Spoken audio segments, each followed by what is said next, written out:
मिलिए रघुनाथ मेरे से, वो डब्बा वाला जिसने हार्वर्ड को प्रेरित किया।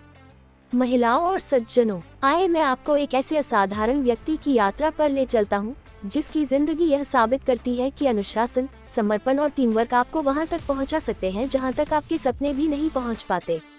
मुंबई के दिल में हॉर्न बजाती गाड़ियों और भीड़ भाड़ वाली ट्रेनों के बीच एक समूह है अनसुने नायकों का, डब्बा वाले। हर दिन बिना किसी चूक के वे हजारों घर के बने खाने ऑफिस जाने वालों तक पहुंचाते हैं। न जीपीएस, न एमबीए, न कोई महंगा लॉजिस्टिक्स सॉफ्टवेयर, सिर्फ एक रंग आधारित सिस्टम, समय की कसौटी पर खरा उतरा टीम वर्क और सेवा के लिए अटूट प्रतिबद्धता। इन्हीं अद्भुत लोगों में से एक थे रघुनाथ मिले, एक ऐसा नाम जो जल्द ही हार्वर्ड यूनिवर्सिटी के लेक्चर हॉल में गूंजने वाला था। देखिए, रघुनाथ बहुत ही साधारण पृष्ठभूमि से आए थे। उन्होंने केवल 5वीं कक्षा तक पढ़ाई की थी, बस। न कोई डिग्री, न कोई डिप्लोमा। जैसे कई और लोग जो सीमित संसाधनों से आते हैं, उन्हें भी अपने परिवार का सहारा बनने के लिए जल्दी काम करना पड़ा और इसीलिए उन्होंने डब्बा वालों के साथ काम करना शुरू किया। मुंबई की व्यस्त सड़कों पर टिफिन पहुंचाने लगे। लेकिन जो बात उन्हें दूसरों से अलग बनाती थी वो था उनका तेज दिमाग, जिम्मेदारी का एहसास और नेतृत्व का स्वाभाविक गुण।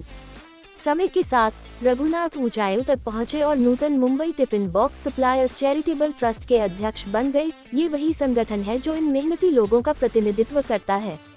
अब वह सिर्फ डब्बे नहीं बांट रहे थे, वह इनका चेहरा, प्रवक्ता और नेता बन गए थे। और फिर कुछ ऐसा हुआ जो शायद ही कोई सोच सकता था। हार्वर्ड बिजनेस स्कूल, हाँ वही हार्वर्ड, ने डब्बा वालों की अविश्वसनीय सटीकता के बारे में सुना। सोचिए जरा, वे 6 सिग्मा एफिशिएंसी पर काम करते हैं, यानी हर 1.6 करोड़ डिलीवरी में केवल एक गलती। यहाँ तक कि दुनिया की सबसे बड़ी लॉजिस्टिक कंपनियां भी यह हासिल नहीं कर पाईं। हार्वर्ड के शोधकर्ता दंग रह गए। उन्हें सर्वश्रेष्ठ से सीखना था। इसलिए 2005 में उन्होंने रघुनाथ मिले और उनकी टीम को हार्वर्ड आमंत्रित किया, उनके सिस्टम के बारे में बताने के लिए। क्या आप कल्पना कर सकते हैं, एक व्यक्ति जिसने कभी सोचा था कि कक्षा में बैठना भी उसके लिए दूर की बात है, अब वह दुनिया के सबसे प्रतिष्ठित विश्वविद्यालयों में से एक में प्रोफेसरों और छात्रों के सामने खड़ा है। लेकिन एक चुनौती थी भाषा।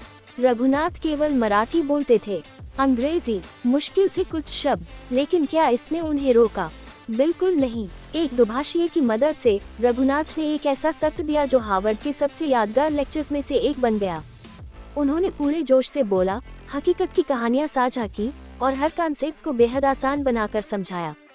दुभाषिया सिर्फ अनुवाद कर रहा था, लेकिन असली असर रघुनाथ की सच्चाई और भावनाओं ने डाला। ये सिर्फ एक भाषण नहीं था, ये था लॉजिस्टिक्स, सादगी और टीम वर्क पर एक मास्टर क्लास। उस दौरे ने पूरी दुनिया की नजरें खोल दी। इसके बाद रघुनाथ और उनकी टीम को IIM अहमदाबाद जैसे संस्थानों में बुलाया गया। यहाँ तक कि प्रिंस चार्ल्स ने भी उन्हें नोटिस किया। जब वह भारत आए तो उन्होंने खास तौर पर डब्बा वालों से मुलाकात की। वह इतने प्रभावित हुए कि उन्हें 2005 में अपनी शादी में आमंत्रित किया।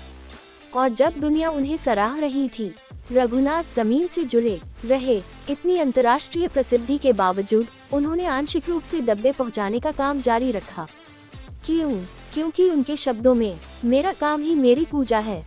वे मानते थे कि मेहनत की गरिमा होती है, कि पहचान मिलने पर भी अपनी जड़ों को नहीं भूलना चाहिए।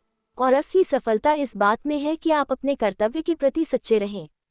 तो आखिर डब्बा वालों को खास क्या बनाता है? उनका सिस्टम अपने आप में एक केस स्टडी है।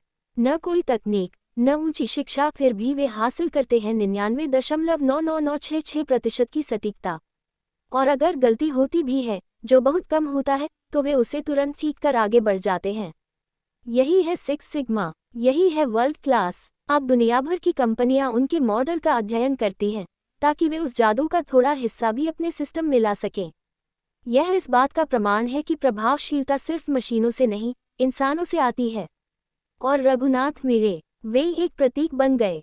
एक ऐसा प्रतीक कि जब आप हर दिन अपना सर्वश्रेष्ठ देते हैं, तो कुछ भी संभव है। उन्होंने दुनिया को दिखाया कि उत्कृष्टता किसी डिग्री से नहीं आती, वह आती है अनुशासन से। उन्होंने साबित किया कि सरल से भी सरल काम, अगर दिल और सटीकता से किया जाए, तो विश्व स्तर पर सम्मान पा सकता है। तो अगर कभी आपको लगे कि आपका काम छोटा है या आपके सपने बहुत दूर हैं, तो बस इतना याद रखिए, एक व्यक्ति जिसकी शिक्षा 5वीं कक्षा तक ही थी, जो मुंबई की गलियों में टिफिन पहुंचाता था, एक दिन हावर्ड के मंच पर गर्व से खड़ा था, क्योंकि उसने खुद को नहीं बदला, बल्कि अपने काम में श्रेष्ठता हासिल की। मेरा काम ही मेरी पूजा है, वह कहते हैं। और दोस्तों, यही है वह संदेश जिसे आज पूरी दुनिया को सुनने की जरूरत है।